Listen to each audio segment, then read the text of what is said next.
अनन्तशक्तिकिरणम् संविन्मयं भास्करम् भक्तानां भयप्रदं करधृताम् भोजद्वयं शङ्करम्।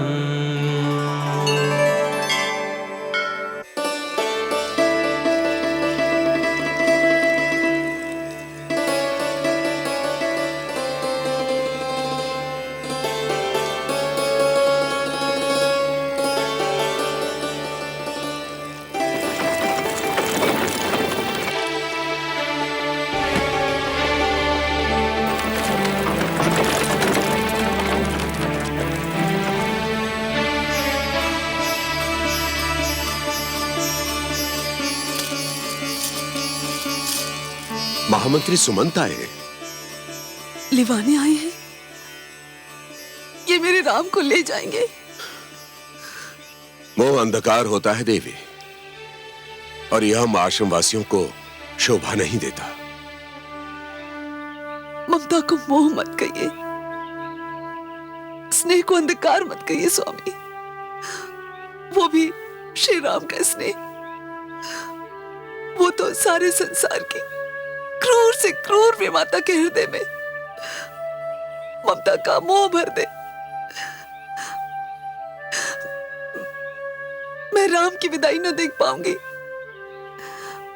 मैंने इन चारों राजकुमारों को पहले ही विदा का आशीष दे दिया है। मैं राम की विदाई न देख पाऊंगी।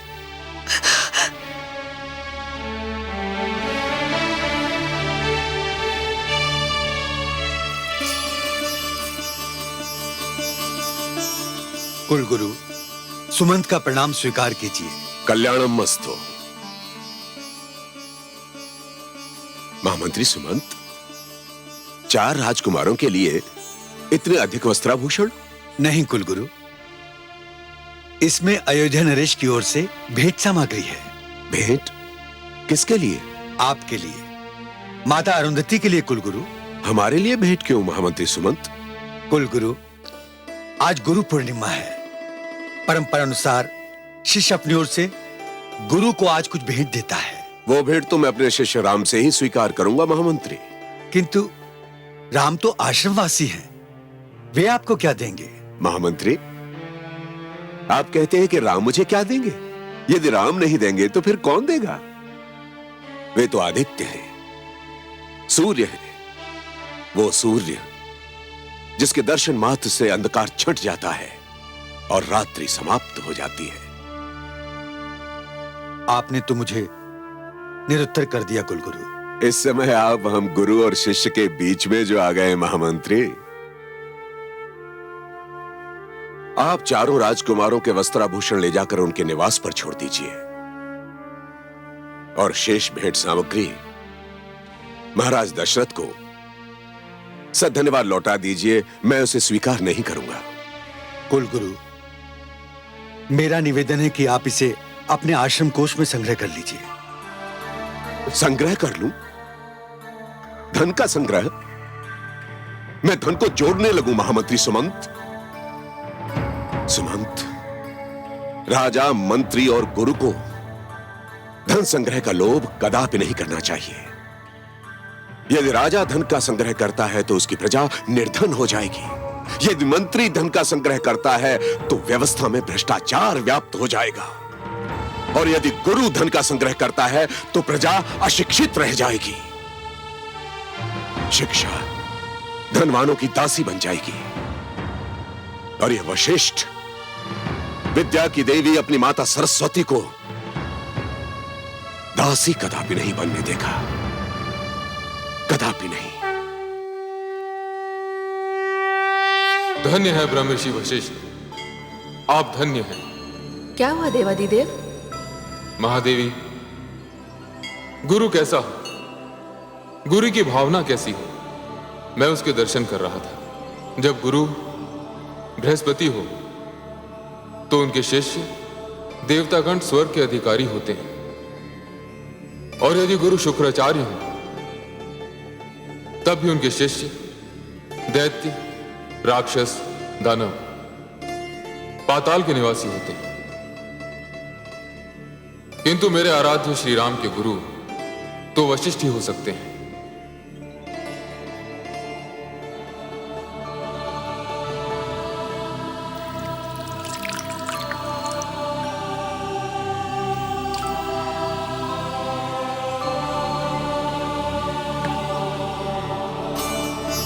ये अर्घ आपने किसको दिया स्वामी? उन्हें जिन्होंने मानवता की व्याख्या करने के लिए मानव रूप में जन्म लिया है, जिन्होंने मानव अवतार धारण करके यह सिद्ध कर दिया है कि मानव सृष्टि की सर्वश्रेष्ठ रचना है।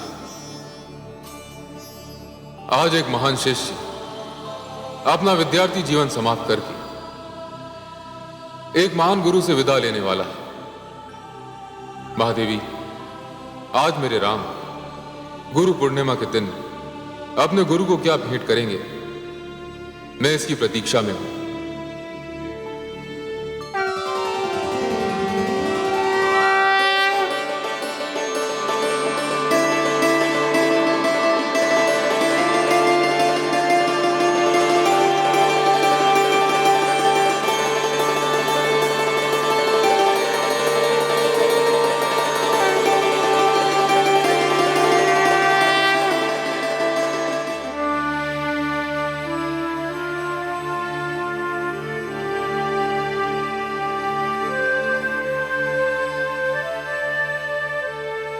प्रणाम गुरुदेव। ओजस्वी भव, यशस्वी भव। गुरुदेव, सूर्य देव के समक्ष आपको देखकर मैं तो एक भ्रम से मुक्त हो गया। कैसा भ्रमवत्स? गुरुदेव, मैं सूर्यदेव से यह प्रार्थना कर रहा था कि वे अपनी उन तेजस्वी किरणों को समेट लें जिनके तेज के प्रकाश में नेत्र बंद हो जाते हैं और ढके हुए सत्य के दर्शन नहीं होते। किंतु वो सत्य तो आप हैं गुरुदेव, क्योंकि सत्य ज्ञान है। समस्त जगत को प्रकाशित करने वाले सैकड़ों सूर्य मिलकर भी अज्ञान के अंधकार को नहीं मिटा सकते गुरुदेव। भगवान आदित्य नारायण ने तो मेरे नेत्रों को प्रकाश दिया है, किंतु आपने मेरे हृदय, मेरी आत्मा एवं मेरी चेतना में प्रकाश भर दिया है। ओजस्वी भव, मनस्वी भव। राम हो ना, सर्वत्र रमे हुए हो। वत्स, परंपरानुसार जो प्रश्न मैं तुमसे पूछने आया था उसका उत्तर तो मुझे मिल गया। आज गुरु पूर्णिमा के दिन तुमने अपने गुरु को भावों के जो पुष्प भेंट किए हैं वे अनमोल है वत्स। गुरुदेव, मेरा तो सर्वस्व आपका है, इसलिए गुरु पूर्णिमा की भेंट तो आपको मुझसे लेनी ही होगी। मैं जानता हूं गुरुदेव कि आप मुझसे बहुत अधिक स्नेह करते हैं, किंतु आज का प्रश्न मेरे शिष्य जीवन के लिए महत्वपूर्ण है। मैं बिना परीक्षा दिए उत्तीर्ण नहीं होना चाहता गुरुदेव। राम, आज तुम्हारे गुरुकुल जीवन का अंतिम दिन है। मैंने बाल्यकाल से तुम्हें देखा है, समझा है। शिष्य की परिभाषा तुम पर समाप्त हो जाती है। प्रश्न के उत्तर के रूप में यदि तुम मुझे कुछ भेंट करना चाहते हो तो बताओ, गुरु क्या है? गुरु की आवश्यकता क्या है? जिस प्रकार सूर्य के उदय ना होने से रात्रि का अंधकार नहीं मिट सकता, उसी प्रकार बिना गुरु के अज्ञान का अंधकार कभी नहीं मिट सकता गुरुदेव। एक अशिक्षित व्यक्ति तो जीवित होते हुए भी एक शव के समान होता है, जिसके लिए विद्या और ज्ञान जीवनदायी अमृत है, और गुरु ही वो अमृत कलश हैं जिनमें ज्ञान रूपी अमृत भरा हुआ रहता है। गुरु एक नन्हे से बालक ध्रुव को महान बना सकते हैं, जिसके समक्ष स्वयं ईश्वर को भी झुकना पड़ता है। गुरु हिरण्यकशिपु जैसे ईश्वर विरोधी राक्षस के घर ईश्वर भक्त प्रहलाद को जन्म दे सकते हैं। गुरु ही तो धर्म और कर्म की व्याख्या करते हैं, यदि आपने मुझे अपना शिष्य स्वीकार न किया होता गुरुदेव, तो इस राम को कैसे ज्ञात होता कि मानव जीवन केवल 4 सिद्धांतों, 4 आदर्शों पर चलकर पूर्ण हो सकता है। ये 4 सिद्धांत और 4 आदर्श कौन से हैं वत्स? गुरुदेव, प्रथम आदर्श है सत्य का मार्ग, सत्यम वद। दूसरा आदर्श है धर्म का आचरण, धर्मंचर। धर्मात्मा केवल वही व्यक्ति हो सकता है गुरुदेव जो मर्यादा का पालन करता है। इसीलिए मेरे लिए मर्यादा ही धर्म का दूसरा नाम है। गुरुदेव, जहां मर्यादा नहीं हो वहां धर्म नहीं है। तीसरा आदर्श है आत्मनिरीक्षण, स्वाध्याय। स्वाध्यायान मां प्रमदः। जब व्यक्ति स्वयं के अंतर में झांक कर देखता है गुरुदेव, तब उसे अपने उत्तरदायित्व का ज्ञान होता है, जिसका पालन अवश्य होना चाहिए। और चौथा एवं अंतिम आदर्श है अपने लक्ष्य का ज्ञान, और उस लक्ष्य की प्राप्ति के लिए सही दिशा का ज्ञान। यदि दिशा सही हो गुरुदेव, तो लक्ष्य बड़ी सरलता से प्राप्त हो सकता है। अन्यथा एक दिशाहीन व्यक्ति आजीवन भटकता रहता है गुरुदेव। वत्सराम, गुरु ने तो सिद्धांत बता दिए, ये मार्ग दिखा दिया, परंतु सिद्धांतों का पालन करना और इस मार्ग पर चलना भी तो आवश्यक है। यदि शिक्षा को जीवन में न उतारा जाए तो उसका क्या लाभ है वत्स? तुम अपने जीवन में इस शिक्षा को उतारो। यही इस वशिष्ठ के लिए गुरु पूर्णिमा की भेंट होगी। गुरुदेव, आज ये दाशरथी राम आपको वचन देता है कि जीवन भर सत्य के मार्ग पर चलूंगा। परिणाम जो कुछ भी हो, सदैव मर्यादा का पालन करूंगा, किसी भी मूल्य पर। अपने अंतर से अपनी दृष्टि कभी नहीं हटाऊंगा। अपने उत्तरदायित्व के पालन में कोई बाधा नहीं आने दूंगा। दिशा ज्ञान के बिना किसी भी पथ पर पग नहीं रखूंगा, और जिस पथ पर पग रखूंगा अपने लक्ष्य की प्राप्ति तक चलता रहूंगा। स्वयं के प्रिय से प्रिय की पुकार पर भी पीछे मुड़कर कभी नहीं देखूंगा। हे गुरुदेव, आज गुरु पूर्णिमा के दिन ये राम की गुरु दक्षिणा है। स्वीकार कीजिए गुरुदेव, स्वीकार कीजिए।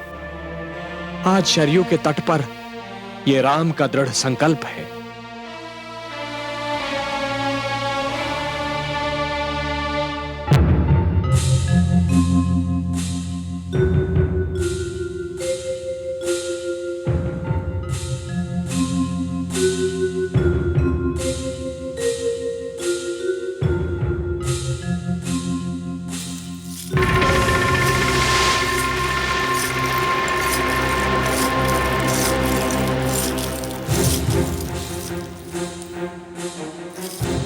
प्रणाम माते।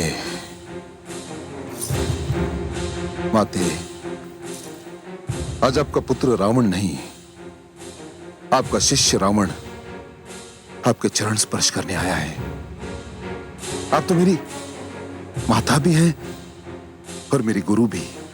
पुत्र, दीर्घायु भव। आज कोई विशेष दिन है? हाँ माते, आज गुरु पूर्णिमा का दिन है। मांगिए माते, अपने शिष्य रावण से आपकी जो इच्छा है वो मांगिए। परंपरा है कि आज के दिन शिष्य अपने गुरु को भेंट स्वरूप कुछ देता है। मांगिए माते। पुत्र, मेरा एक ही स्वप्न है। मैं तुझे विश्व विजयी देखना चाहती हूं। बस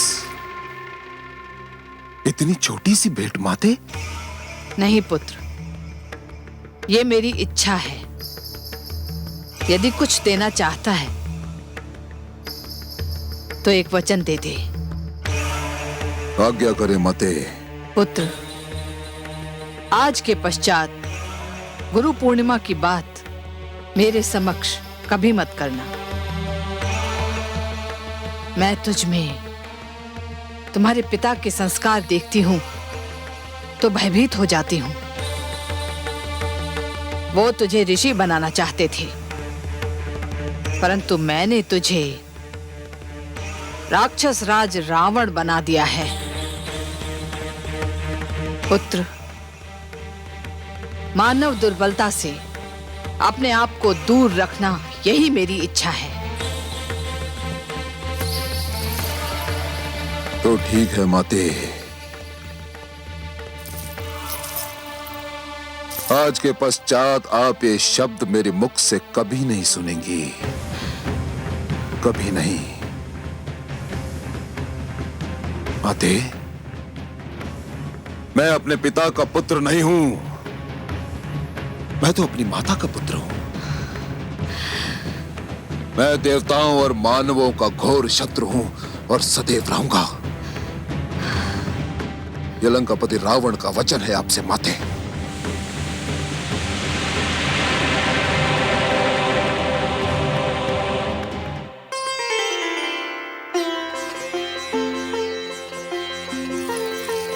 उठो अनुजों, भरत, शत्रुघ्न, लक्ष्मण, आज का गुरु पूर्णिमा का दिन अत्यंत शुभ है।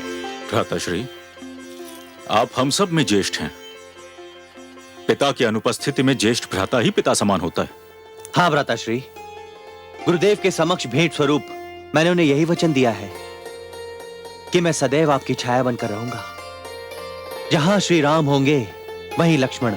भ्राताश्री, गुरुदेव को अपनी इच्छा से मैंने भी यही वचन दिया है। हाँ अनुज, तुम सब जानते हो मैं तो श्री रामचरण अनुरागी हूं।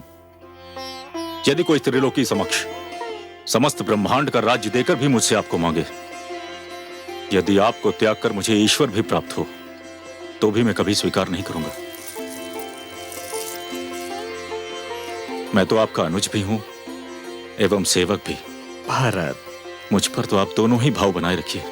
भारत, भ्राताश्री। भारत, शत्रुघ्न, लक्ष्मण, कहते हैं कि शरीर में केवल एक ही हृदय होता है, किंतु यदि कोई श्री राम के वक्षस्थल को चीर कर देखे तो उन्हें मेरे 3 हृदय मिलेंगे। ये मेरे 3 अनुज।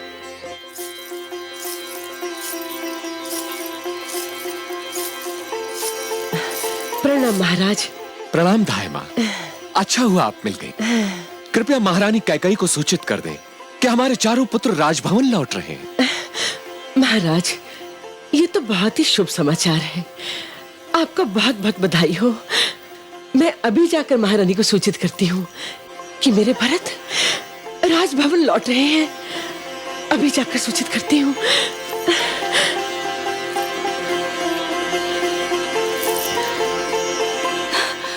क्या मेरे राम राजभवन लौट रहे हैं? मैं तुम्हें भरत के लौटने की सूचना दे रही हूँ। एक ही तो बात है ना धाई माँ, आज तो समस्त अयोध्या में उत्सव मनाया जाना चाहिए। मैं दीदी कौशल्या के कक्ष में जाती हूँ।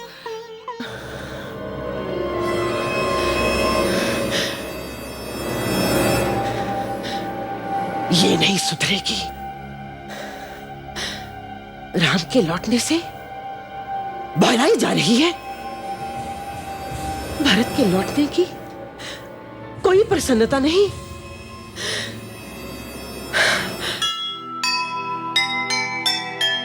अपने सुत के प्रेम में सुध बुध दी बिसराए, हुआ दृष्टि से दूर वो माँ को कुछ न सुहाए। एक नाम मन में बसा, भूल गए सब नाम। नाम किसी का जिए सुने कई राम सुने के